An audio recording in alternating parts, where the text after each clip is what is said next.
Good afternoon, everyone. Thank you very much for joining us both on-site and online on behalf of the Institute for European Studies and the Jean Monnet Center of Excellence on EU Emergencies for this research seminar on a very relevant article for the topic of our research center and generally discussions at large in Europe today on the article ReArm Europe and the Rule of Law.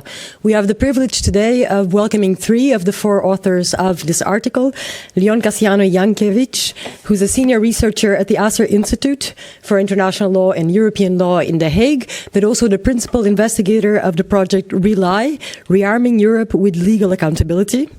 Letizia Bozzi, who was an intern at the Asser Institute and working on the research strand Accountability of the State and Prosecution of Crimes, and who's a holder also of a master's degree both in EU and international law from the University of Amsterdam, and Dr. Alina Carrozzini, who was formerly a lecturer in EU law at the Université in Amsterdam and is holder of a PhD in EU law from King's College of London, that advances a unique legal philosophical approach to CFSP, Common Foreign Security Policy, criticizing its recurring, imminently political characterization, both in legal discourse and at large in the EU.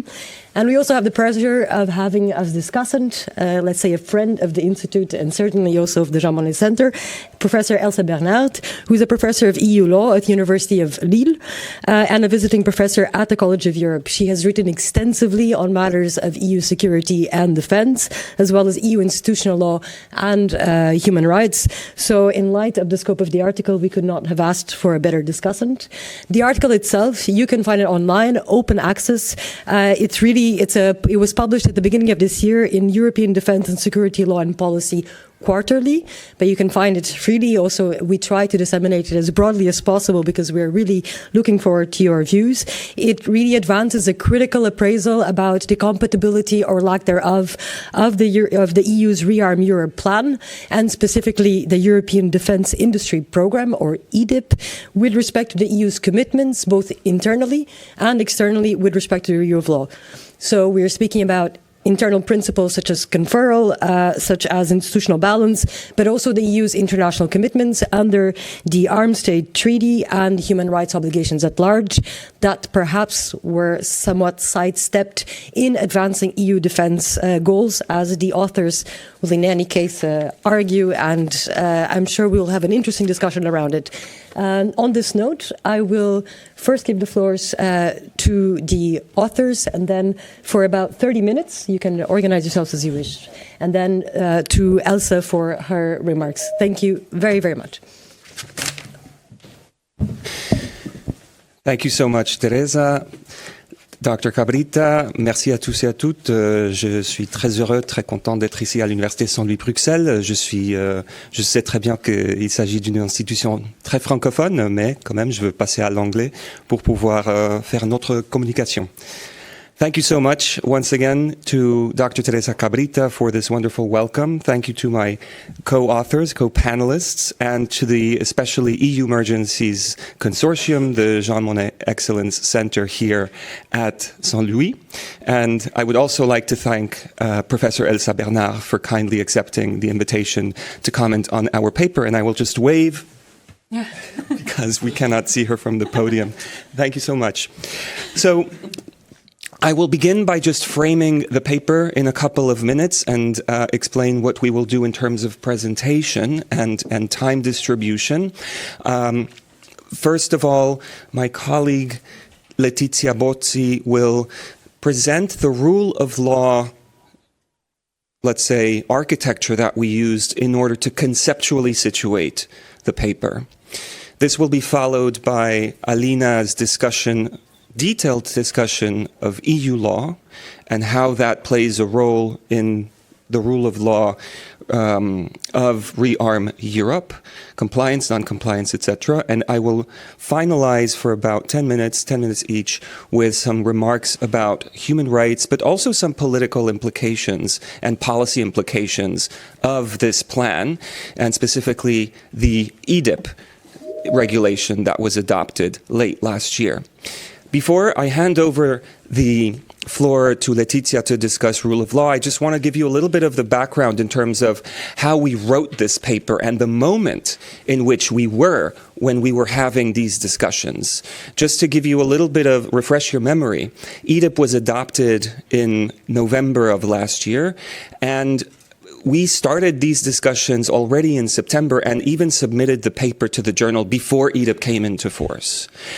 So, of course, this is a fast-moving train, and what we wrote in the paper right now is quickly, evolving with events and with new instruments that are coming into place, and we need to read the paper and the discussion in that light as well. This is, of course, a very important moment for European security, and the EU is acting accordingly. So that's the first remark. The second remark concerns this duality between having an effective response to the active threats that Europe is facing and formulating that response in accordance with the values and the legal framework that is internal to the EU and the internal logic of the EU. And here is where we saw a contradiction and a potential dislocation from the rule of law principles that the EU professes and treasures, and the responses in terms of emergency responses with these new regulations, with this suite of legal provisions and instruments that member states now have available to them in an unprecedented way, historically, when it comes to defense, procurement, and appropriation of weapons. The third and final remark I want to make is one of political economy. The European Union, the Commission, created a fiscal space last year with ReArm Europe of 800 billion euros. That's a B for Bob, 800 billion euros. That's a tremendous amount of money. This is not money, of course, that is coming directly from the Commission to the member states. The brake on the debt was released, and now member states are able to get loans from the EU, and these are brakes that were established after the 2008 financial crisis, and now they're being released in order for countries to borrow more money and invest more in weapons. How? Well, this is what the paper discusses, and this is what raised for us a few red flags that we discussed there and which we would like to share with you today. So without further ado, and having covered these preliminary points, I would like to turn it over to my colleagues. We will speak for about 30 minutes. We have an hour and a half, and then hopefully after our discussant, we have a good half hour at least for Q&A. So looking forward to the exchange, and I will hand over now to our colleague Letizia Bozzi. Letizia, you have the floor. Thank you very much, Leon, and thank you also to the Université Saint-Louis and the EU Law Center for having us. So in this part, I will briefly explain the legal framework in which we situate our discussion. So I will start by explaining what we mean when we say EU rule of law, because as you may know, the rule of law is not a intricately defined concept. So to start with, the rule of law is a cornerstone of European democracy. It has defined it since its inception, and it is also a fundamental value of the EU, enshrined in Article 2 of the Treaty on European Union, the TEU. And the Court of Justice has actually said that it defines the very identity of the EU as a legal order. It has very important functions within the EU legal order. It ensures the consistent, uniform, and transparent application of EU law, and it also acts as a structural safeguard for all other EU fundamental values, such as democracy, equality, and respect for fundamental rights. For our paper, we relied on the Court of Justice's conception of the rule of law. It has defined it as an umbrella principle from which it has derived several components and sub-principles, which I will go through briefly. So first is the principle of legality, which mandates a transparent, accountable, and democratic decision-making process, but also the principles of legal certainty and legitimate expectations, whereby union legislation should be clear and foreseeable for those concerned, access to justice and effective judicial protection, which includes access to an independent and impartial court, respect for the separation of powers, but also the prohibition of the arbitrary or disproportionate use of executive powers. Now, why is this relevant for our discussion? Well, in the 1986 case Lever, the Court of Justice ruled that the rule of law also applied to the acts of EU institutions. So it ruled that the then community was a community based on the rule of law, and this meant that neither its member states nor its institutions could avoid the judicial review of their action for compliance with the treaties.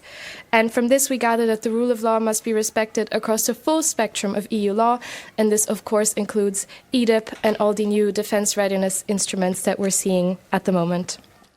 So far as definitions go, I will now speak on what the rule of law entails for EU institutions. So, on a general plane, the rule of law asks EU institutional acts to be in conformity with the treaties, as well as subject to judicial review. And to be more specific, it entails compliance with the following 4 principles. So the first one is the principle of conferral, Article 5 TEU, which states that the Union may only act within the competences which have been conferred upon it by the treaties. And this is a twofold principle. On the one hand, it concerns the existence of competence and whether it is exclusive, shared, coordinating, or complementary. And on the other hand, it also concerns the manner in which that competence is to be exercised by the EU, and particularly according to the principles of subsidiarity of Article 5.3 TEU and proportionality of Article 5.4. Secondly, the principle of institutional balance. This one is enshrined in Article 13 of the TEU, and this principle consolidates the separation of powers among EU institutions. We also touch upon the delegation of powers by institutions to other bodies and agencies, which is also an important part in this EDIP landscape. So in its 1953 Meroni case, so very early on, the Court of Justice ruled that institutions could delegate certain powers. However, they could only delegate clearly defined executive powers, the exercise of which could be reviewed according to objective criteria. So under no circumstances can institutions delegate discretionary powers. And in subsequent years, the court has added that control must be retained by the delegating institution, and that review by the court of these actions must remain mandatory.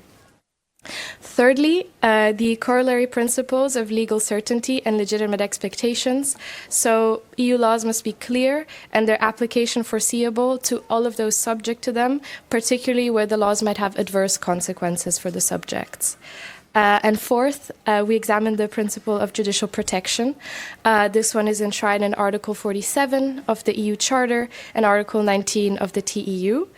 And the Court of Justice said that judicial protection gives concrete expression to the value of the rule of law as stated in Article 2 TEU. So this one is a very important one to keep in mind. This right requires compliance with the right to an effective remedy and a fair trial, and thereby all of the components of the right to a fair trial, such as the right to adequate time and facilities to prepare a defense, the right to a public hearing, and arguably most importantly, the right to an impartial and independent tribunal. So you will see that these principles underlie our discussions and a lot of our considerations. I now want to swiftly move away from institutional action because we have drawn a connection in the paper between respect for the rule of law and implementation of the EU budget. However, this concerns member states. So for member states, the rule of law has been tied to the efficient implementation of the EU budget through the Council Regulation 2020/2092, also known as the Conditionality Regulation. This regulation sees the rule of law as an essential precondition, and I quote, for member states' adherence to the principles of sound financial management. So the implementation of the union budget is an area which is covered by EU law. It requires member states to provide effective judicial protection and oversight, a big part of it, again, independent tribunals. This means that respect for the rule of law through this mechanism of judicial oversight ensures the judicial review of any measures, contracts or other instruments which create public expenditure, and this include, important for our discussion, public procurement procedures. The rationale of the regulation is that when member states fail to respect the rule of law in this way, for example, by not investigating fraud, tax evasion, or conflicts of interests, they cannot credibly ensure the sound financial management of the union's budget, which then, of course, becomes a big problem for the EU. In this context, we also highlight the role of the Commission as the guardian of the treaties and main executor of the union budget.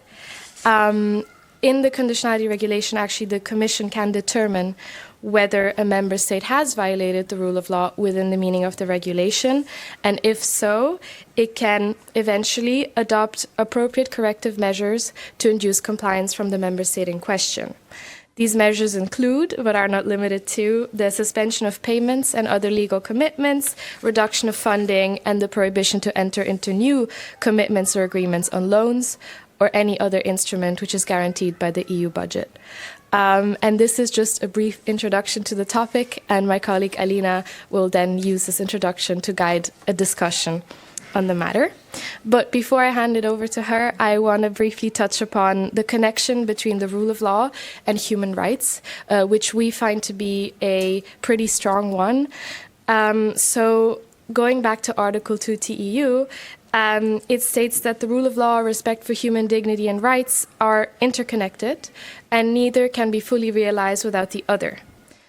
And this interdependence has also been emphasized by the Court of Justice, which stated that fundamental right protections cannot exist without the structural guarantees provided by the rule of law, and in particular, again, an independent judiciary. So far as for the structural guarantees. But interestingly, the European Charter also guarantees several rights, which I have previously listed as components of the rule of law, such as the right to an effective remedy and a fair trial of Article 47, the principle of legality and proportionality of criminal offences and penalties of Article 49, and the right to good administration of Article 41. So, interestingly, we find that the rule of law exists as both a procedural framework through which these rights are then enforced, and it also exists as a substantive value that informs the scope and application of said rights. So there is quite a strong connection between the two, but we take it further than this. So Article 3 of the TEU also states that the rights that are found in the European Convention on Human Rights, as well as in the constitutional tradition of member states, are general principles of EU law. And while the EU itself is not a party to the ECHR, all of the 27 member states are bound by the Convention and subject to the jurisdiction of the European Court of Human Rights. And finally, according to Article 51 of the Charter, respect for fundamental rights applies to member states and institutions alike in areas falling within the scope of EU law. So we deem this very strong connection between the rule of law and human rights very relevant when we seek to critique these new instruments, and my colleague Leon will further elaborate on that. And with that, I pass it over to Alina. Thank you, Letizia. Hello, everyone. Thank you, Teresa, for inviting us. Thank you to the Institute of European Studies for the invitation as well. Can you hear me properly? I think so, as anticipated by my colleagues, I'm going to be... Maybe that's a little bit louder. Yeah, well, yeah, close it.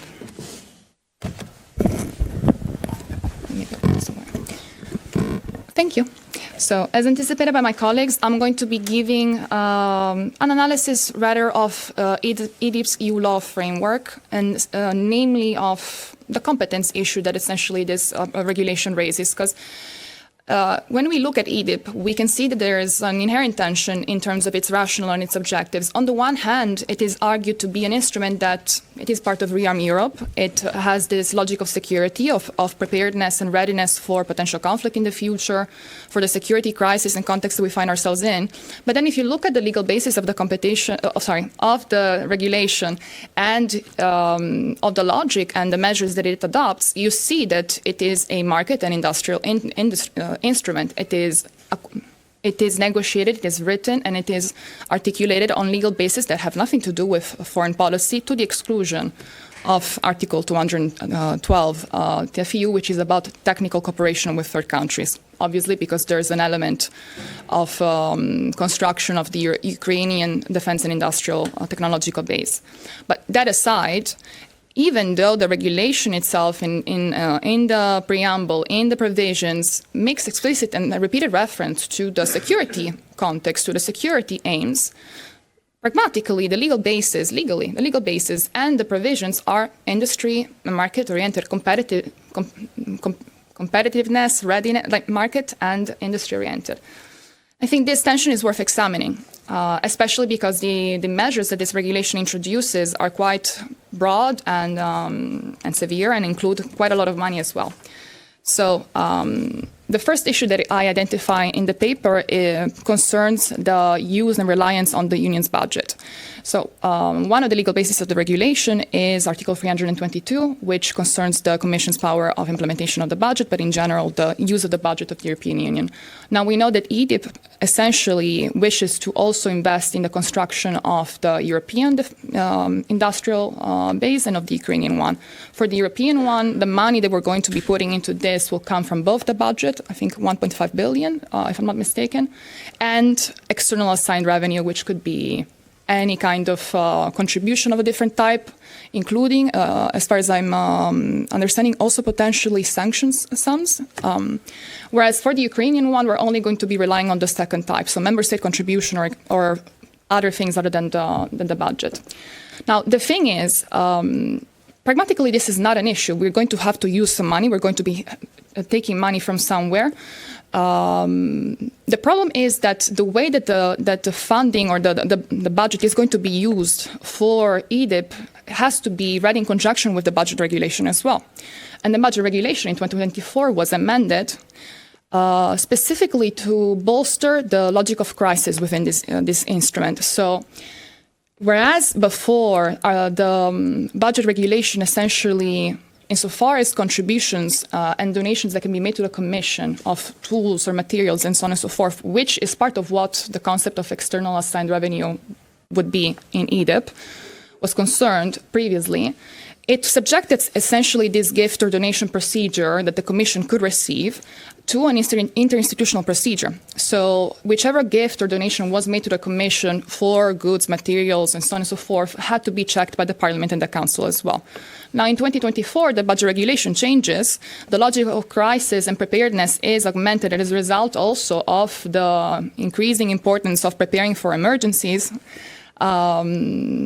And the relevant provision, Article 25 of the budget regulation, is amended to essentially express that in situations of crisis, the Commission doesn't have to subject the donation or the gift that it receives for whichever matter to this interinstitutional procedure. It has to issue a declaration of crisis. It can, but actually the budget regulation says that it doesn't apply to external action. So pragmatically speaking, the logic that EDIP creates, read in conjunction with that of the budget regulation, means that if there's a situation of crisis, which in EDIP is the general state and not the exception to the rule, let's say, the Commission can receive anything above a certain value without essentially checking it with anyone, which I think from the viewpoint of the rule of law, the accountability requirements that it implies, the transparency that it implies, the legal certainty necessity that the rule of law requires under EU law is prima facie at the very least problematic. Now we can discuss on whether the notion of crisis warrants such a pragmatic approach, but I think that's more of a reasoned discussion that we can perhaps carry in the Q&A. As for the second issue that I dealt with in the paper, one-off, because I think there's a lot to be said on the regulation, that concerns the issue of competence. Now, as I said before, there's a tension between the security and the market nature of this instrument. The legal basis of the regulation include Article 173 TFEU and Article 114 TFEU, which are the internal market clause and the competitiveness of the industry of the EU, essentially. The thing is, Article 173 is a complementary competence, so it cannot legally enable the EU to to harmonize in the particular field. If it is in conjunction with Article 114 TFEU, however, it can lead to this result. So pragmatically, does the EU have the power to adopt instruments that have such a broad objective in relation to the functioning of or the establishment of a market in general? Yes, it does. The issue becomes, can it do so in the context of a defense or foreign policy instrument? Now, declaredly, this is not the legal context of the measure. The regulation doesn't include the CFSP among its legal basis, and it can't, because pursuant to Article 40 TEU, we have a hard divide, legally speaking, between the CFSP and any other area of EU action. So either or cannot influence one another. So either you go through the CFSP route or you go through the TFEU route, so to say. In the context of the CFSP route, the kind of measures that EDIP entails could not be adopted because Article 41, paragraph 2 TEU notoriously does not allow member states to charge expenses that pertain to defense matters to the union budget. So obviously, you couldn't have used the CFSP to create this system that EDIP wishes to achieve. So you go through the internal market route. The issue being, however, can you use the internal market or the construction thereof as a logic for the establishment of a defense union, essentially? And my opinion is negative in this sense. Legally, I think there is jurisprudence supporting the idea that obviously you can read Article 114 in a broad manner. The Defense Procurement Directive has Article 114 TFEU as a legal basis, so it is not problematic to per se utilize the internal market as a means of creating or facilitating the functioning of this area. But I think normatively and legally speaking, the moment that you wish to invoke the need to prepare for a war, to produce or procure in greater numbers weapons, ammunitions, military technology, because there's a threat outside, you are amending fundamentally also your identity as an actor, because you're going from a normative, peace-oriented, principled actor in your external action to one that is fearful, to one that is distrustful of its neighbors, of its surroundings, to one that also makes money out of producing and selling weapons. Now, obviously, can we be so principled as to say that we cannot and we should not be investing in military production in the defense market? I think that's too far-fetched of an article. Some level of pragmatism, cynicism, however you want to call it, is required to exist in our international community, especially when you look at our neighbors and see what is going on in Iran, what is going on in Gaza, what is going on everywhere in the world, in Russia, in Ukraine. But to pursue this transformation without any sort of acknowledgement for the political, identitary, normative, philosophical, even dimension and questions that it raises, and treating it as a sterile market and technical measure, I think is lying to your citizen, is lying to yourself. And I think the inherent character of the rule of law demands that we don't do that. So with that, I close, and I leave it to future discussion and to León. Great. Thank you, Letizia. Thank you, Alina, for putting all of these issues on the table, from the rule of law to human rights to the issues of competence and even identity of the EU, which are really at stake when it comes to rearm Europe, as we can see very clearly, as Alina has really articulated. I want to pick up on that by zooming into the example of human rights over the last 10 or so minutes, because all of these instruments, all of these new tools, and specifically the EDIP, the European, thank you. The EDIP, which is the instrument that we're really analyzing here, don't contain any references to human rights or the rule of law.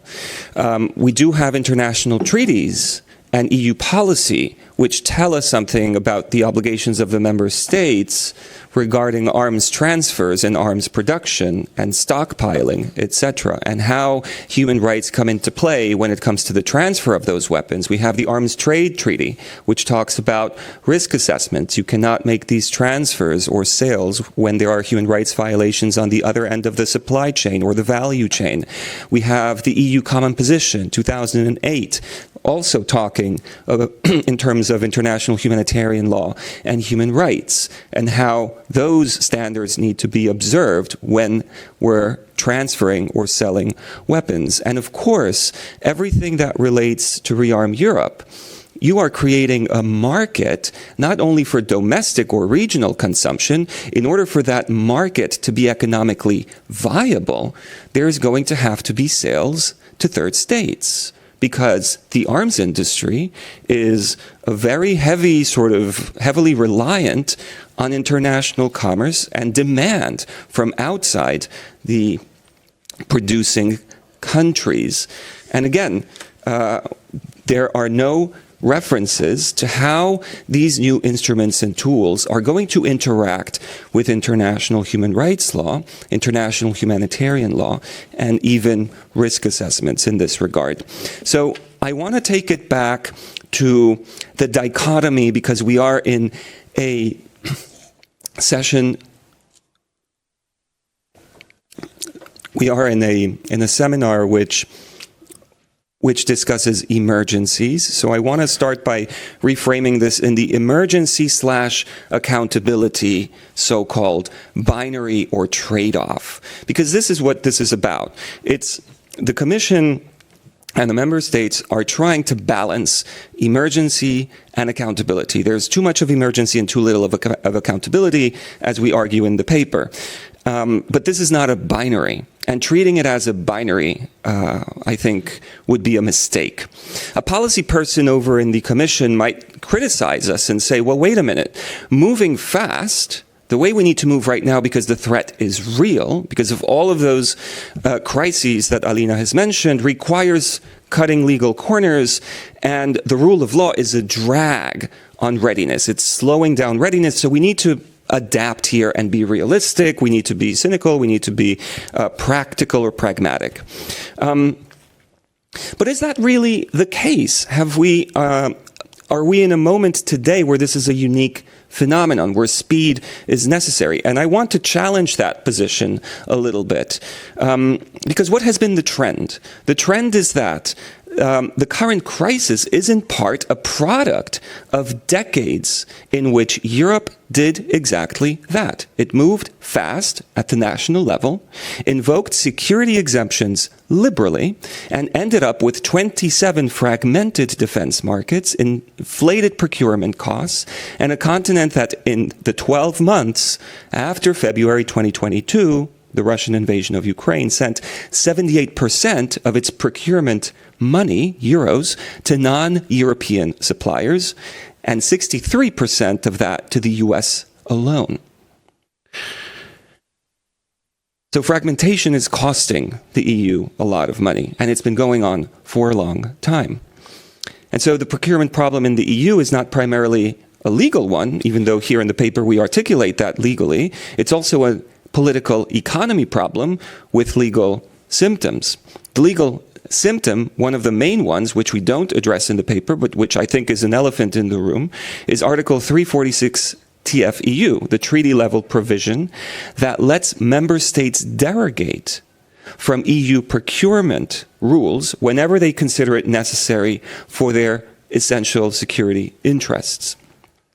Now, in theory, that exemption that allows member states to look after their own security is very narrow, and the Court of Justice has long said it must be interpreted restrictively and applied case by case, with the member states bearing the burden of proof in order to invoke it. And in practice, however, it is functioning as a standing invitation to national procurement nationalism. A recent paper in the University of Utrecht, colleagues there have covered 2 member states only, Germany and the Netherlands. And they identified 16 invocations of Article 346 for contracts above 50 million euros between 2020 and 2025. And the Commission, what does it do? Despite having explicit powers under 348 to bring infringement proceedings, has historically declined to do so for the most part. And so the result is, again, moving fast. We've been moving fast for a long time. And what is happening now with EDIP is just the consequence of that. According to IMF modeling, this moving fast effectively imposes a self-inflicted tariff to the EU member states equivalent to 45% cost premium in manufacturing and 110% in services. And so Europe is paying for its fragmentation. It is not saving by it. Now, what is new about the 2025 framework that we're discussing in the paper? How does that come into the picture? Well, that tries to engineer flexibility into a system, a so-called flexibility into the system, rather than getting necessarily around the system, not without prejudice to what Alina has said in terms of the constitutional challenges here. The safe loan instrument that entered into force in May allows member states to use a negotiated procedure without prior publication. That is fast. That is controversial as well for the reasons that were already mentioned. But at the end of the day, it requires some kind of justification and national investment plan and invokes Article 122 TFEU as its legal basis, which is also pretty controversial, as I will mention in a moment. EDIP introduces structures for joint procurement, the structures of European armament programs, the military sales catalog, the option for the Commission to act as a central purchasing body. All of this creates a legal architecture within which urgency can be exercised. And even when EDIP allows procurement on an urgent basis, it does so within a certain framework. At least 3 entities from 3 countries, a procurement agent appointed by consensus, and some form of accountability to the Commission. In other words, the legislative innovation here is the construction of a fast lane, presumably within the rule of law. And as we say in the paper, not entirely so. Now, the critical question is whether member states are going to use that fast lane or continue to rely on Article 346 emergency exits. And there are already signs that they will default to the latter. Germany, before the Ukraine invasion, has announced that it intends to invoke 346 whenever possible. And that is a political choice dressed up as a legal one. It is precisely the pattern that the Defense Procurement Directive is designed to break.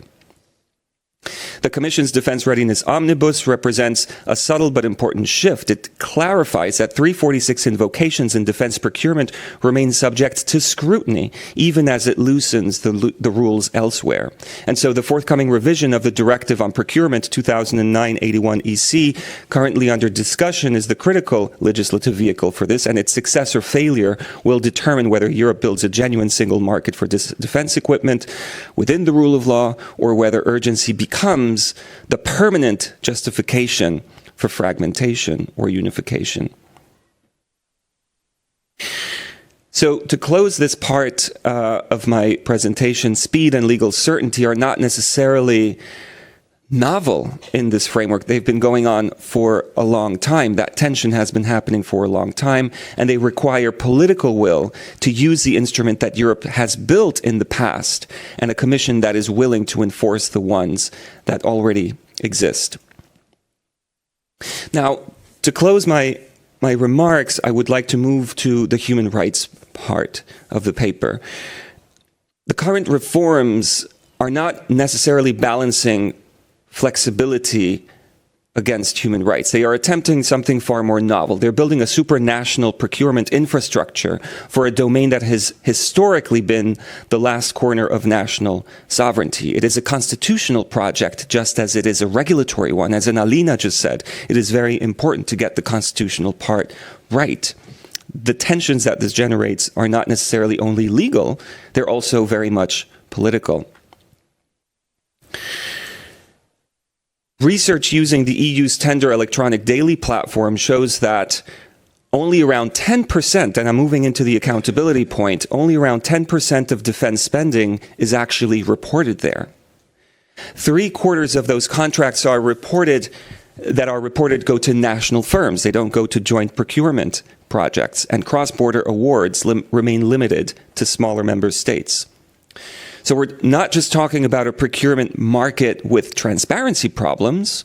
We're talking about a market where the basic infrastructure of accountability, competitive tendering, publishing award decisions, and judicial review is absent for the overwhelming majority of spending. And that absence is not accidental. It is, again, the accumulated effect of decades of Article 346 invocations, government-to-government arrangements that fall outside the procurement directive entirely, and a commission that is too cautious to enforce its own rules.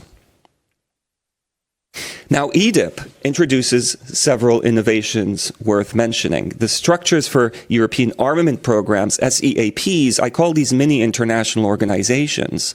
They have distinct, separate legal personality. This is the first time joint procurement consortia within the EU will have legal personality. And this matters because it creates a contracting entity that can be held accountable in theory with rights and obligations, and which can be brought before courts and tribunals.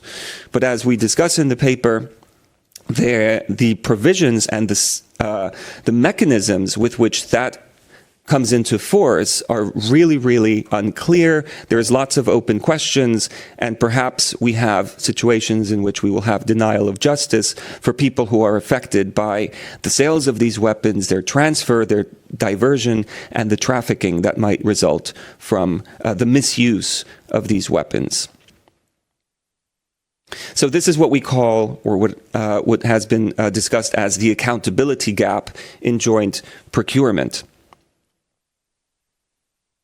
The questions that remain are, who in the contracting authority, when 3 member states jointly acquire systems through SEAPs or the structures for European armament programs, are going to be accountable? What remedies exist for unsuccessful tenders? Which court will have jurisdiction? How is parliamentary oversight exercised over procurement decisions made through EU instruments rather than through national budgets? These are really open questions and important questions that we need to look at. What happens to the Article 346 interaction when when the procurement directive is revised? And finally, when it comes to other procurement decisions, which tribunals are going to review them, under which national law? Can unsuccessful tenderers from third associated countries such as Ukraine, Norway, or Canada challenge award decisions? And what kind of parliamentary scrutiny applies to commission-managed procurement under Article 15 of the EDIP regulation? These are not theoretical questions. They're very practical governance challenges that will emerge in the next couple of years as the spending actually starts to flow. So with this, I would like to close our joint presentation and would be very happy to continue the discussion. But for now, I will hand over to Professor Bernard for her comments. Thank you very much.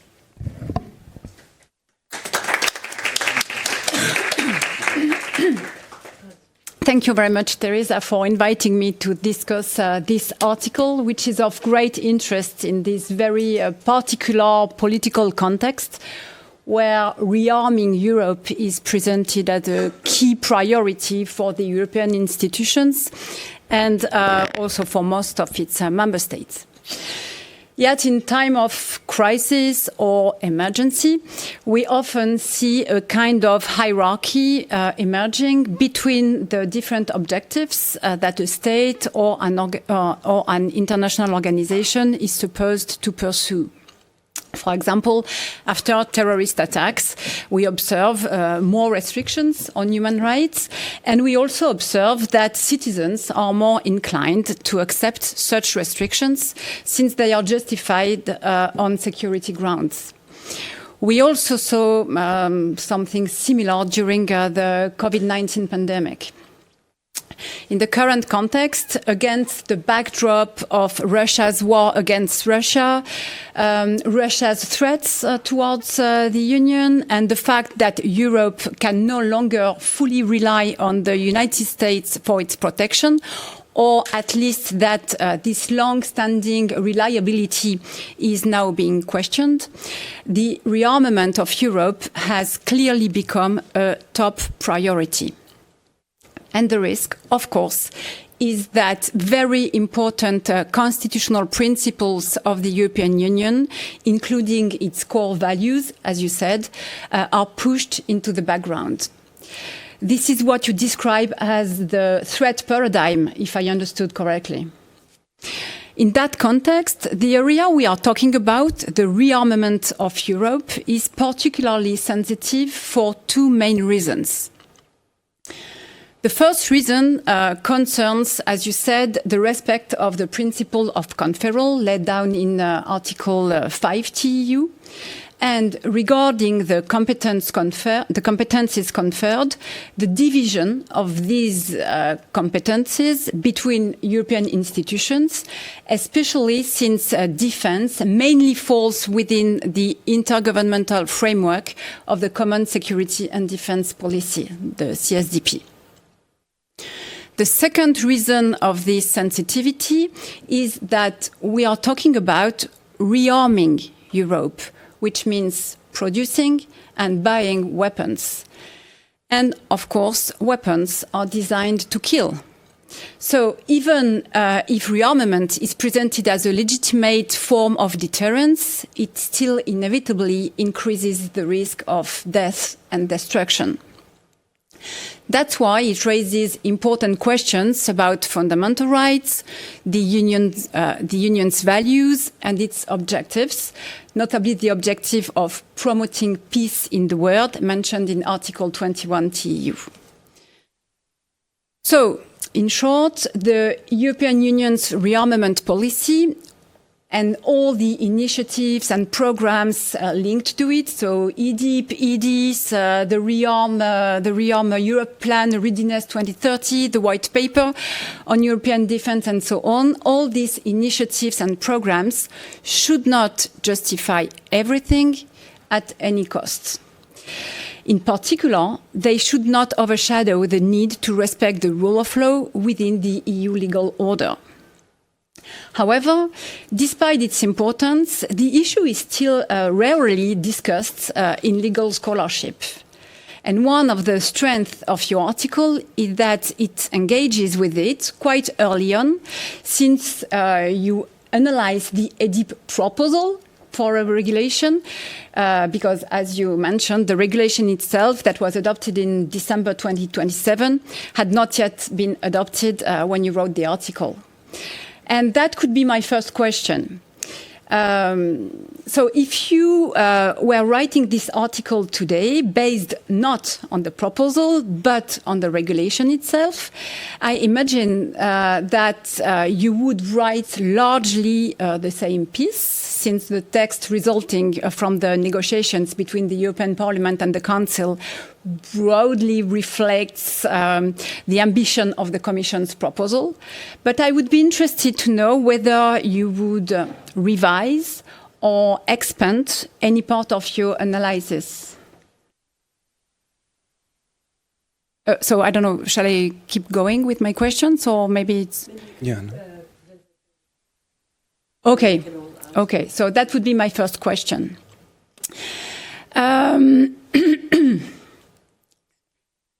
Then, one of the main changes, I think, between the proposal and the regulation concerns the European defence projects of common interest, the so-called EDPCIs.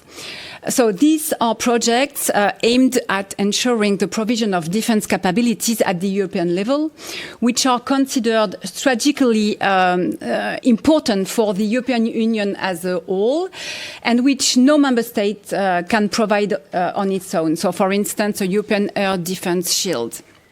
So, between the proposal and the adopted regulation, the identification, of these EDPCIs has been completely transformed. Whereas they were to be proposed by the Commission in the initial proposal, the regulation now provides that the Council may identify them through implementing powers. And I would like to know if, according to you, that raised any comments, particularly regarding the allocation of competences between the European institutions. So, another question. I would like to focus on this very interesting part of your article that Alina talked about, in which you criticize the use of European industry and internal market competences for defense cooperation. Because I think this is a central issue that legal scholars really need to address when it comes to the legal basis of the acts adopted in the context of ReArm Europe. Of course, we can all see the advantages of avoiding the CSDP legal basis, but that alone is not sufficient to demonstrate that there is de jure a competence for European institutions to adopt acts in the field of defense on the basis of the TFEU, more specifically on the basis of Article 173, so industry, or on the basis of Article 114, internal market. And I think we all agree that the treaties do not prohibit military equipment from being regulated on the basis of Article 114 TFEU, even though the common security and defense policy is governed by specific intergovernmental rules laid down in the TEU. What is less clear to me is your conclusion on this point, namely, and I think it's page 13, at the end of page 13, namely that this development of defense cooperation, and I quote, should not and cannot take place via instruments with a declared market objective. So that's the end of page 13. So I totally understand your point here. But my question is the following. According to you, is there a rule within the EU legal order, so a treaty provision, a case law, that actually prohibits the development of defense cooperation via the internal market? And if so, which one? Because according to me, it's not the case.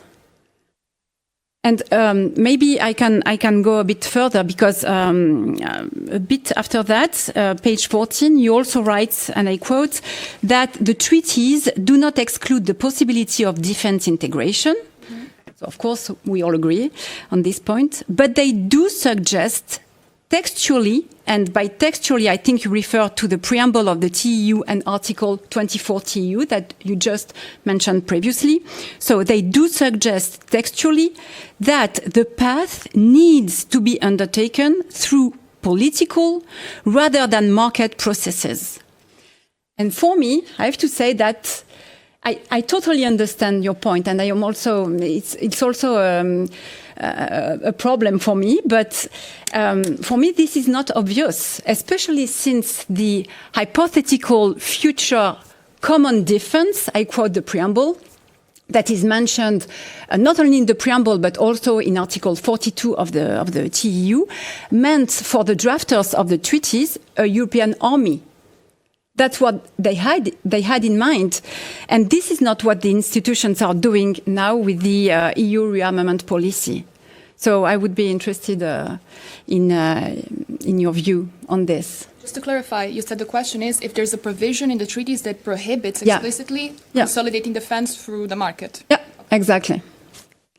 A provision from the treaty or the case law, or because for me, this is not the case. Mm-hmm. Okay.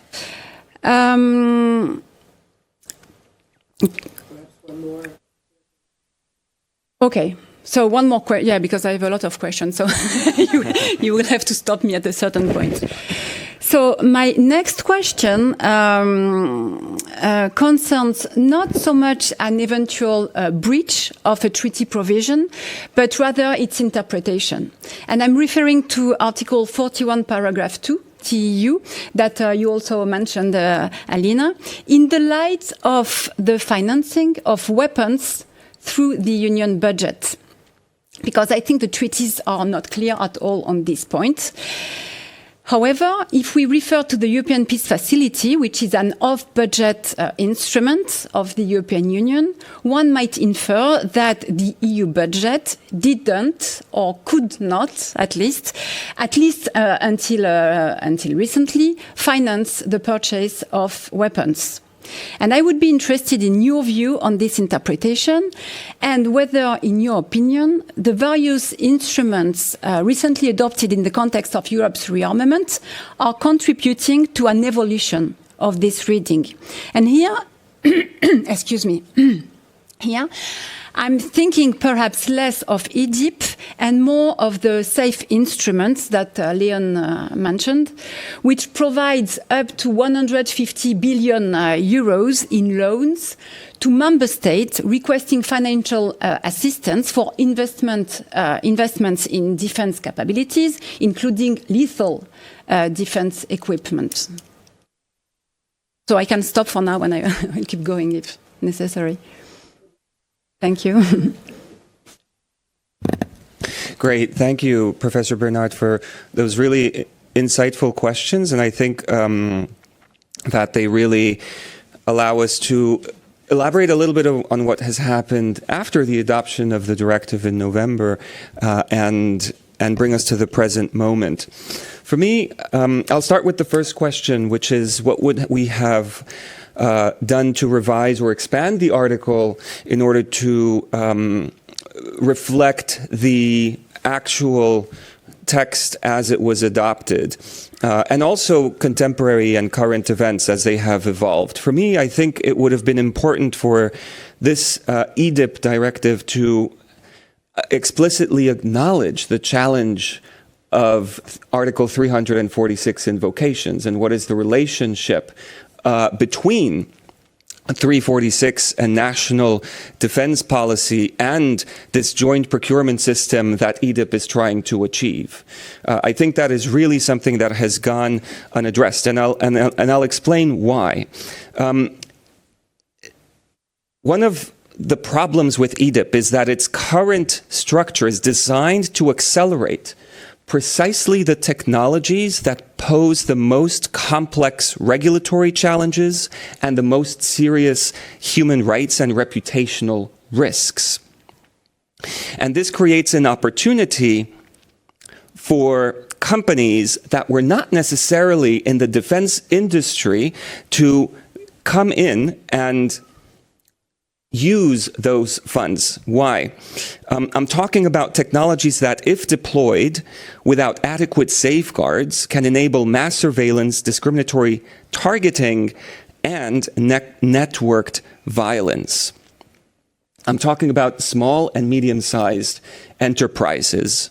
The problem of EDIP, and what I would have told the people in the Commission who were drafting this instrument, is that from the investment perspective, traditional defense contractors that EDIP is trying to enable and is trying to assist in securing consortium money in order to build weapons, these are Rheinmetall, Thales, Leonardo.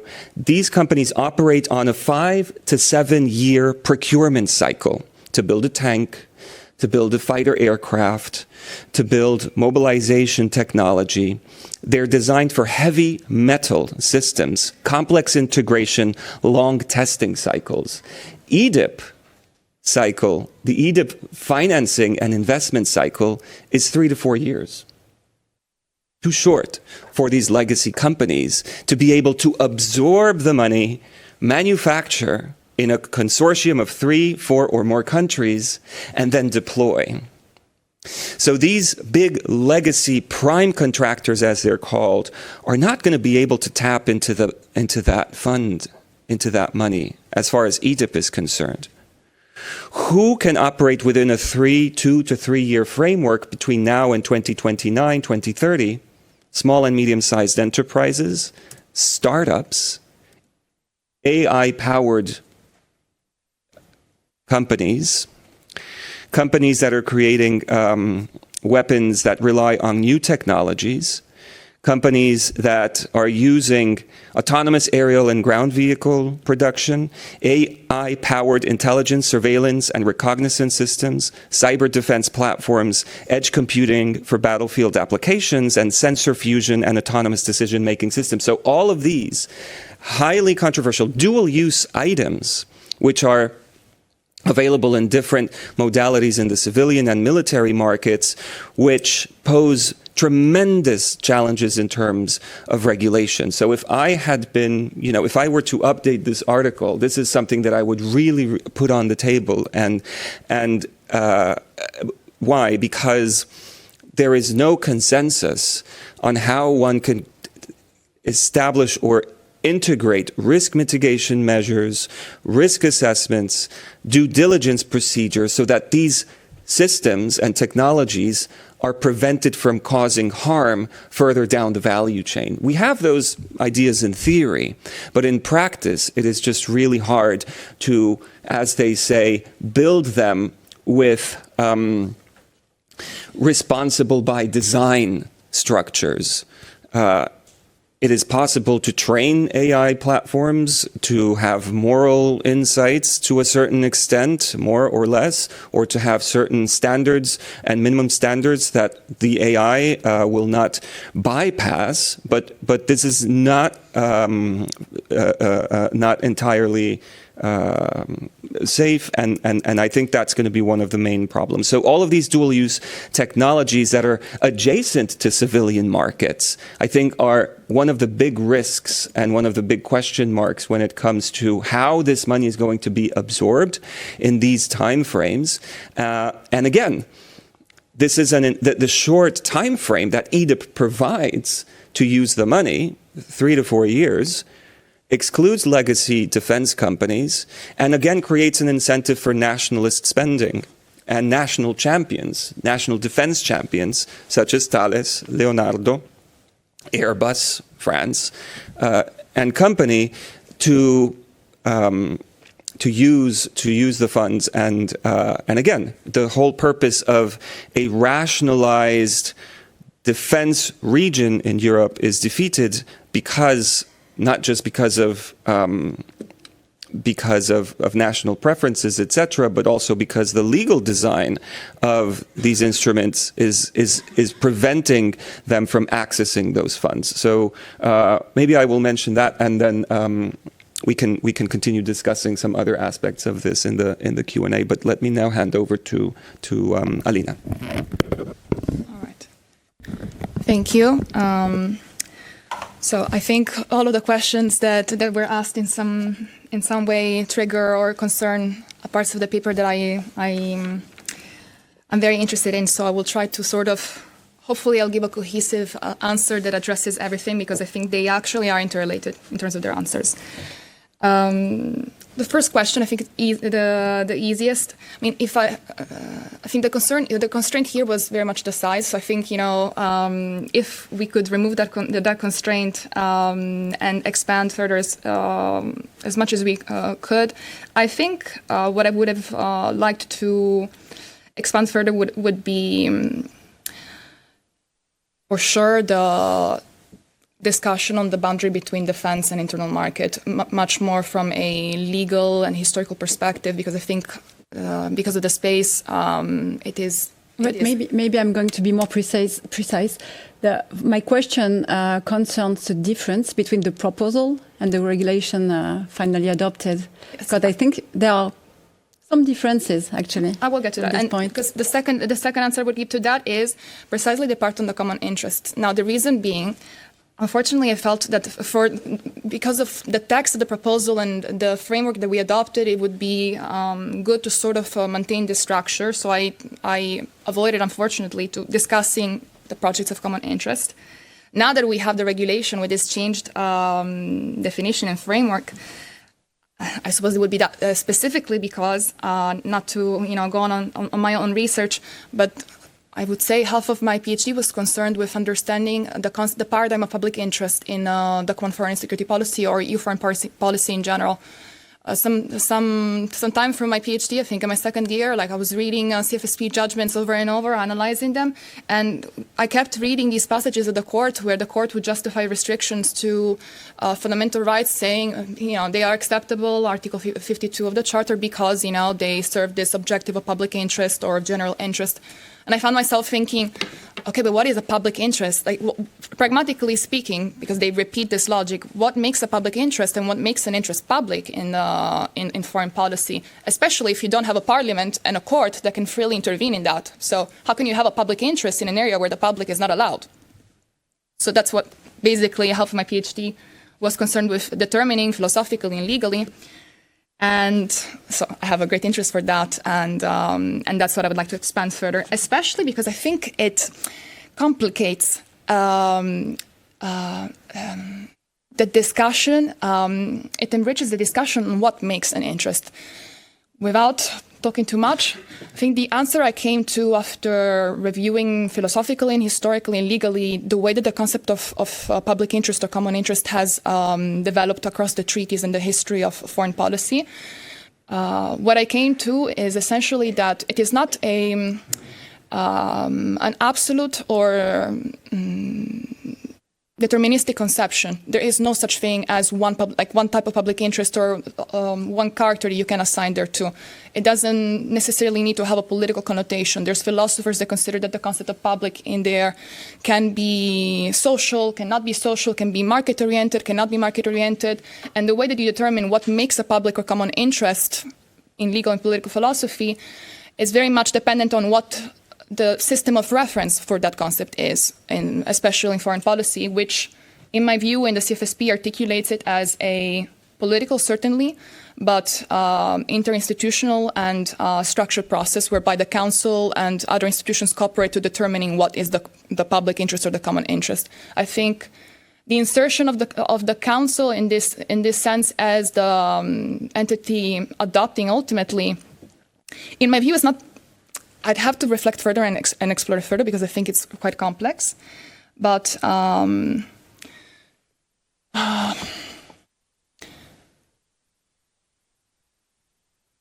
would say two things. Insofar as there's an ability for the Commission to propose or to have sort of a driving role, I think that's outstanding because in foreign policy right now, in my view, the prerogative upon which public interest can be determined by institutions in foreign policy belongs principally, it is exercised jointly by the Council and the European Council, but de facto there's two provisions in the treaties that say that this is a power of the European Council. So the fact that the Commission is sort of introduced in this area with an ability to navigate and determine what a common interest is, I think is quite a outstanding transformation or move towards a transformation of the architecture and the identity of the EU as an actor in this field. The fact that the Council is inserted nonetheless and has a role in determining, so sort of permeating a bit of intergovernmentalism, in my view, is not necessarily problematic for the sake of seeing these as truly common or European, if we will, because I think, I would say preliminarily, but I had to consider it further. The concept of common or public interest in EU foreign policy is already interinstitutional and procedural in nature from a legal and philosophical perspective. The fact that the Council is inserted therein does not affect the European character of the concept. It just further enhances its procedural and interinstitutional nature, especially when you have the Commission involved as well. I think what's more problematic is the fact that it is applied in an industrial context, and so it sort of links the commonality or European nature, what makes us European, and to the pursuit of these particular projects. But that's what I would say for now. I think it's a very vast question, and I think I would write more than a little section, probably a couple of papers on this. As for the question of is there a provision in the treaties prohibiting the creation of a common defense, I think you could see Article 13 to EU as the provision prohibiting that. So which one? Article 13 to EU, so the principle of institutional balance.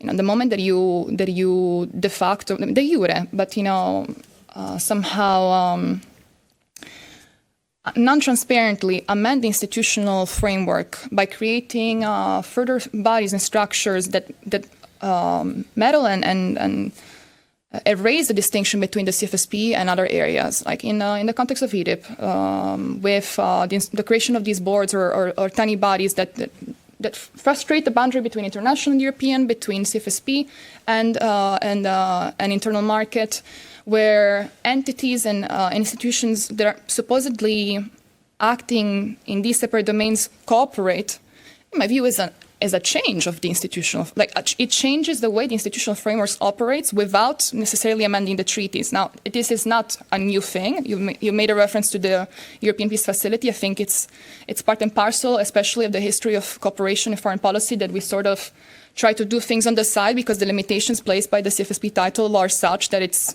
very difficult to do anything. But pragmatically, we have an amendment of what our foreign and defense policy arm looks like, that brings it further inside in some way, without a corresponding also empowerment of, we don't know actually, could the court intervene? How would the court intervene? How would the court intervene? Would we review it and have as much to say in the context of the parliament, especially when member state interests are involved?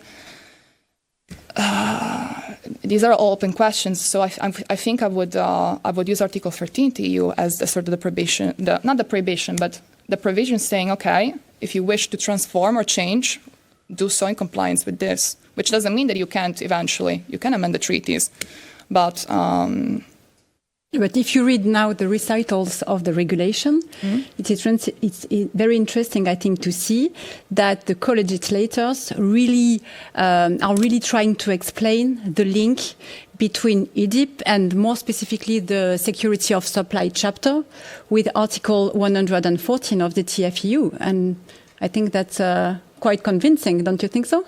Well, I'm convinced by the need to interject the two. I'm not I'm not ideally, normatively opposed to the idea that there has to be an integration or a connection between foreign policy and the market. Of course, if you wish to have strategic autonomy of some form, you must have an ability to produce armaments. You must have a system of armaments that can potentially protect you. So I'm not, principled or idealistic to the point where I think that peace is only to be preserved by peace without any sort of preparation for war. A level of I don't like to call it pragmatism or realism because I think that's also an ideological position, but I prefer to say cynicism in the way that we view the world outside, is necessary insofar as if someone is cynical on the other side, it is inevitably going to influence the way that you have to relate to them because you wish to relate. We believe in multilateralism in principle, right? So I think I'm not opposed to the idea that you pursue a common defense or that you pursue integration in this matter. I actually think it is vital for the sake of our continued existence in this world and our ability to guarantee some form of peace in the world, especially when you look at what the United States, China, Russia, Iran do all around us. I think it is vital that we become as autonomous as we can in this sense, and the Common Defence Union is part of that. What I don't think is viable and positive and is to do so in a way that is deceitful, that is prima facie in violation of some of the provisions of the treaties, that frustrates the application of some of the provisions of the treaties, that limits the application of existing new law. I mean, the common position is going to be affected by this structure for European armament programs. When you have Article 40 telling you this and that are not supposed to affect one another, and then you created these bodies that will, you are affecting new law. You are creating something that prima facie goes against it. I think that's the frustration I have. It's not that we are not supposed to be preparing somehow or integrating further. It's that we're not supposed to be lying to ourselves about how we should do it. And in the treaties, we have a clear reference to the fact that the foreign policy arm is the way to do so, because it is the one that preserves also our principles and values in external action. And but I was just wondering if there are any questions also from the room that we could. Then yes, there's one here. If you could just introduce yourself also. Thank you so much. So Nadia Salson from EPSU, which is the European Federation of Public Service Unions. There is a lot to be said about, your excellent presentation, including on a philosophical ground, and how do you prepare yourself to kill someone else in the most human fashion. Philosophically is extremely complicated. What I'd like to just stick to for now, which and I haven't read your article, but based on. Yeah, okay. Oh, sorry. It's what women do. They shout a bit too much sometimes. But my question relates to public procurement specifically. And do you think that legally speaking, it would be possible to try and introduce social, human rights, even ecological conditionalities in defense public contracts? Because as you said, defense procurement is outside EU public procurement directives, at least, the general ones. And from the trade union side, we've always been and continue doing so, advocating those social conditionalities, collective bargaining, compliance. And I was just wondering, it's a bit of perhaps a cheap question, but legally speaking, do you think it would be feasible? Because to question perhaps the orientation of the EU towards a warfare regime, or at the cost of the welfare, is certainly something that we need to keep the spotlight on, because, and especially given that we are living again at a period of austerity. But leaving that aside for a moment, just a short moment, is what can we do about this new market of defense, which is and indeed gathering huge sums of money, and might open up indeed the market to AI actors. And I think what you said about a dual role, civil and military, is also extremely important. But just on that one, on public procurement. Thank you. Thanks so much. If there are more questions from the audience, let's collect 2, 3, because then I know that you're going to have a lot of... Thank you. Thank you so much. Thank you for your paper and your excellent presentations. It was very informative. I have 2 questions. First of all, on your framework of analysis, I was wondering why you did not consider to use observance of international law under Article 3.5 to outline the human rights part. And maybe it was just a choice which is completely justified. That's fine. Just a curious question. And my second question is about fragmentation and maybe the place of coherence and all of that. And maybe if you have any thoughts on how does the consistency and coherence of external action play into the adoption of these instruments. Is that a justification for that? Will it be less fragmented with this instrument, or does it not help in any way for EU action to be coherent? Thank you. Thanks so much. Sophie. Je fais un peu de sport, c'est bien. Thank you very much. Thank you very much for the presentation. And in fact, I apologize in advance because I have a meeting at 2, so I'm asking a question I'm not even sure I can be here to hear the answer. So that's really shameful, and I'm sorry about that. I have a question and a remark. The first one, I was very interested by what you said about how these measures, seemingly neutral change or instruments, are in fact having some implications on the very identity of the EU. And I was also thinking that accepting the very framing of rearming Europe is part of that, because I'm not sure that Europe was disarmed before, and that's a way of framing the problem that contributes to legitimizing these views, and that's a problem in itself, or that's something that should be discussed.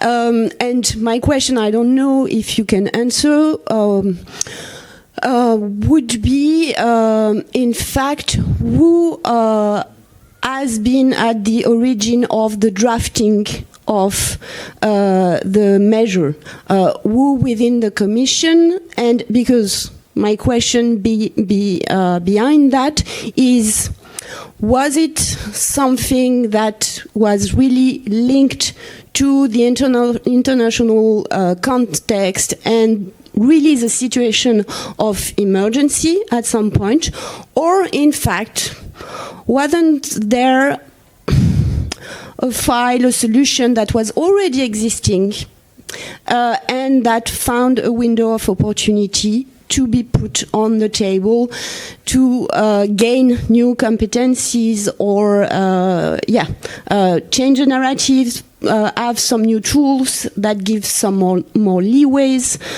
to the Commission, and find a good vehicle here or not? Thank you so much. If there are no other questions, I need to add one very, very quickly to abuse of my powers, which is something that we were discussing actually before we started. I find it very interesting that when we discuss EDIP, we have these discussions about conferral, Article 5 and so forth, and we have discussion about, okay, are we doing 173? Is it industrial policy? Is it 114? But the discussions around, okay, should we have an internal market logic for this? Can we justify it? Yes, the court's case law gives us a bit of leeway, therefore. But it's interesting because if you're using the argument also of transparency as to what we are doing, a lot of the discussions that we have with other instruments are more that they're being adopted on the basis of 122, which is an emergency legal basis, while they are intended to be permanent structures. So here you could also counter-argue that at least adopting this on the basis of an internal market logic, we're being honest. This is to stay. This is not something that is just to respond to an emergency or to a crisis. And which joins on the other legal basis, the fact that we have industrial policy. Industrial policy is not a shared competence of the Union. It's a bit in line of what is happening generally with civil protection. It is a competence that is designed to be supplementary to that of the member states, where you're seeing also, because of the shift towards preparedness, an increase of competence of the Commission suddenly through the reform of the EU civil protection mechanism, where the Commission has now much more powers under RescueEU to get all the materials that we need to be ready to respond to civil protection. Could you argue that these are these parallel movements that are all part of the same readiness shift, the same permanent preparedness of the EU, or are they fundamentally different in terms of logic of civil protection, logic of CFSP, defense, or are we just using different areas to prepare basically to do the same? You have a lot to unpack in 5 minutes, so please feel free to pick up on the questions that you wish, as you wish, and thanks for brace yourselves. Thanks. Thank you very much. I want to start with the question on integrating human rights, social, environmental due diligence, which is the one I would be most familiar with, given my background, human rights law. So this is a question we don't address in the paper, but throughout my internship at the Astor Institute, we have addressed quite a bit with Leon, and I found this very interesting paper. And so for my answer, I am going to credit the author, who's called Hiruni Alwisheva from the Graduate Institute. And this author proposes looking at the industry of conflict minerals, which can have similar sort of lethal and problematic human rights implication as the arms trade industry, to address legal gaps. And some of the proposals, and I'm kind of zooming out a lot from the specifics of EDIP, because this is a very sort of Yeah, more of a general answer. I hope that's all right. But some of the proposals are, first of all, imposing standards of conduct that are proportionate to the company's capacities. So larger companies should have generally more strong and higher requirements for due diligence. But also introducing foreseeability requirements when it comes to arms trade, and particularly looking at past recipients and their conduct, and to adopt risk management plans ex ante. And I think on all of that, the EDIP is silent, and I think it is a really important question, and I think one that should be examined also within this context, especially as Leon mentioned, a lot of these armaments that will be produced for viability of this market will have to be sold also outside of Europe. So yeah, these are just some ideas that came to mind. And I'll now pass it back to the co-panelists. Great, thank you. Thank you, Letizia.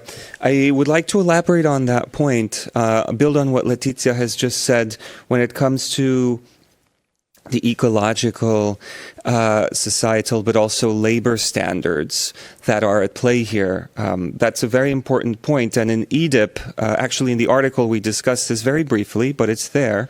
EDIP actually allows member states to derogate from ecological protection and labor standards in order to go into that fast lane. So there is an explicit provision there, or provisions, that allow the member states to sacrifice ecological provisions in trade and labor standards on the altar of, efficiency and production and speed. That is for us, one of the flags that we wanted to raise, because it's adjacent to human rights, and because it is very important to, again, the values of the EU and how the EU perceives itself as an institution that is protecting these public goods in the public interest. I would be more careful about this debate that has been presented in terms of, the bread versus the bullet.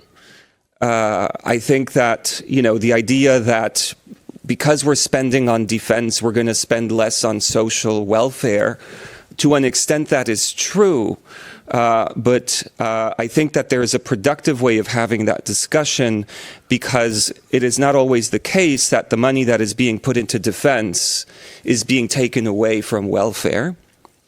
And if one looks closely into how defense is funded through loans, those loans are repaid basically through GDP growth. Essentially, they're almost never paid back. So the money that is being used and procured in order to pay for defense is almost free money that is being created in financial markets. And it's not always being taken away. I'm not saying this is the general rule, but it's what often happens when it comes to financing for defense. And you can see it historically, how, Europe paid the US for the loans after World War II, etc. They never actually took cash out of their public spending programs and put it into the US bank accounts. They just grew in terms of GDP, and against that balance sheet, the debt was significantly reduced over time. So that is a very complex debate that also has economic issues. Thank you, Professor, for joining us, and we will continue the conversation. And perhaps the last thing that I will mention before turning over to Alina is this fragmentation versus coherence question that Eva Romanowska has put on the table, which I think summarizes a lot of the issues that we've been trying to disentangle here. I think that is one of the main challenges. How is the EU going to, and the EU member states, how are they going? Which way are they going to go? Are they going to opt for national defense champions and continue down this road of fragmentation, or are they going to go for maybe not coherence, but I would reframe that as rationalization or streamlining of a system which is pooling in resources and respecting, again, the values and the core philosophy of the EU. And I think we should continue, Eva, this conversation over the break or later on, but thank you for putting it on the table. And now I hand over to Alina to close. Thank you. I'll try to keep it very brief. On the consistency, coherence part, I think it also touches upon the safe question you asked. I just stop talking because otherwise I go on and on. But I think, no. One identifying or general trait that characterizes the various measures that the Commission has been sort of pushing forward in the context of the whole ReArm readiness now, but ReArm plan is, I think, that they sort of create some incoherence and conflict with one another in some way. In the issue that we published our paper in, there is another contribution, for instance, that examines SAFE, which I invite you to review, wherein the author looks at the various components and rules that SAFE, for instance, introduces, making the case of, for instance, the place rule. Now, in SAFE, you get money for the sake of member states are invited to jointly propose some projects that they can receive money from, and there's certain criteria that they have to meet in order to be receiving this money under this loan system. One of them is that the contractors or subcontractors, for instance, have to be established and run from within the EU, EEA, or Ukraine. Now, there's an exception and derogation to this idea of what the place can be. So if you are a contractor that is established, so that it is active in the EU, if I'm not mistaken, but controlled from abroad, you still can participate if you undergo FDI. Or alternatively, if you're not established and running your business in the EU, but I think you have a value or contract share of 35% and above of the contract, if the member state provides guarantees, and you can also study the feasibility of alternative of developing European alternative products in the future, you can still participate. But member states have to give guarantee essentially as to the fact that the defense and security interests of the Union are protected. I think that's a clear example. The point that the author makes in a much more elaborate and argumentative way is that essentially it creates a system whereby certain type of contractors are held to stricter control, but also where you can evade FDI if you go further away. So I think, that's the complexity and what makes reviewing these measures necessary is that you need to look at how they function and how they meant not just the foreign, like the CFSP or defense sector, but the whole system of working of the EU's competences, policy areas, how they imply and affect sustainability, compliance with international law, other areas of external action, in this case foreign direct investment, like how is it affected, for instance, by the controls of security and guarantees the member states have to give. I'm not so sure that coherence and consistency is successfully maintained with these instruments. I think it's a question that will be developed and determined further. As for I'll just say, Teresa's question, I think you can identify a parallelism in there, but I don't think it either or are an exclusive or a developing trait. I think it is part and parcel of EU law conceptually, at an existential level, that it exists for the sake of changing further and integrating and moving further. This teleological, I find a teleological reading of the EU treaties gives you, the idea that you integrate further. There's this inevitable sense of progression. I think we just entered, if anything, a moment where we render even more explicit the need to project ourselves to the future and prepare further. Now, the reasons that underpin this decision, in my view, are contestable, especially when you do so by invoking the possibility of a future threat or aggression from the outside world, and so on and so forth. But the idea that we look at our future to justify what we do today and create it today, I think has been inherent to the European legal order from its very inception, I would say.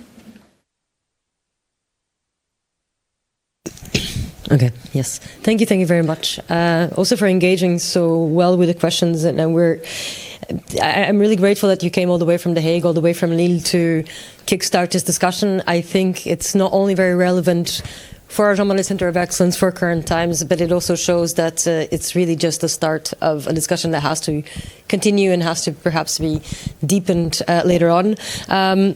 You can also deepen it later on by joining more of our events, because this is, so just in case you're interested, we have the privilege of having this Jean Monnet Center of Excellence. We are really grateful for it in the sense that it allows us to bring excellent researchers and legal scholars and political scientists to discuss a topic that we find quite interesting. The next coming up on the 4th of May is... Thank you very much. We have prompts. Is a discussion around the book The Gates of the Sea by Luna Vives with the author. It's much more on this migration aspect and the urgency thereof. And then on the 27th of May, we also have a Ciné Club in La Cambre. As you know, we like to also add some cultural events to all our discussions. You're very much welcome to join. You're welcome to go on our website, euemergencies.eu, to check out what we're doing. And most importantly, I would invite you to give a warm round of applause to our speakers for starting this debate and joining us here. Thank you so much.